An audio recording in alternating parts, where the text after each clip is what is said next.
How's it going, everybody? Let's turn up that volume. Y'all can't see it. It's invisible on your screen, but there we go. All right, continuing on in Matthew, saying, "Where is he that was born of the Jews? For we have seen his star in the east and are come to worship him." The Magi.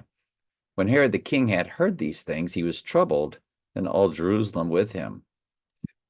And when he had gathered all the chief priests and the scribes of the people together, he demanded of them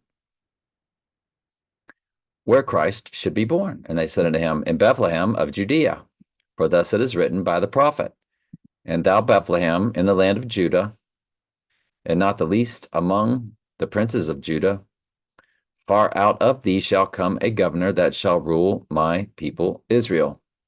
Then Herod, when he had privily called the wise men and inquired them diligently what time the star appeared, and he sent them to Bethlehem and said, Go and search diligently for the young child. And when ye have found him, bring me word again that I may come and worship him also.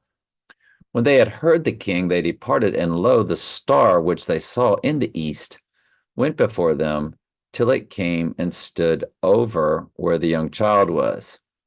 When they saw the star, they rejoiced with exceeding great joy. And when they were come into the house, they saw the young child with Mary his mother, and fell down and worshipped him. And when they had opened their treasures, they presented him gifts of gold, frankincense, and myrrh. All right, let's continue on with Daniel, King of the North, King of the South. King of the North in blue is the Antichrist eventually. I think this is going through the 7 kings of Mystery Babylon from beginning to end very cryptically. I'm not dogmatic about that. It is extremely it's impossible to tell what this is about until you get to the Antichrist, and then that's pretty obvious. His own household will cause his downfall. His army will be swept away, and many will be killed, seeking nothing but each other's harm. These kings will plot against each other at the conference table, attempting to deceive each other. But it will make no difference, for the end will come at the appointed time. The king of the north will then return home, with great riches. On the way, he will set himself up against the people of the Holy Covenant, so against the Jewish Hebrew bloodline, doing much damage before continuing his journey. Then at the appointed time, he will once again invade the south. But this time, the result will be different, for warships from western coastlands will scare him off, and he'll withdraw and return home.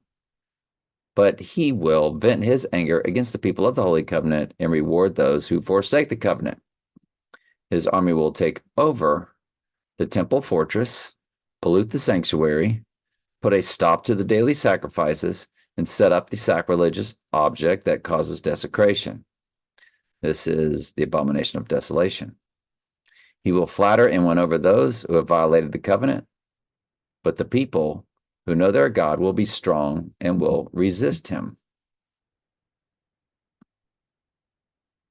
All right. That is it. I love you very much. Ask questions anytime. I'm glad you're here. And chat with y'all tomorrow.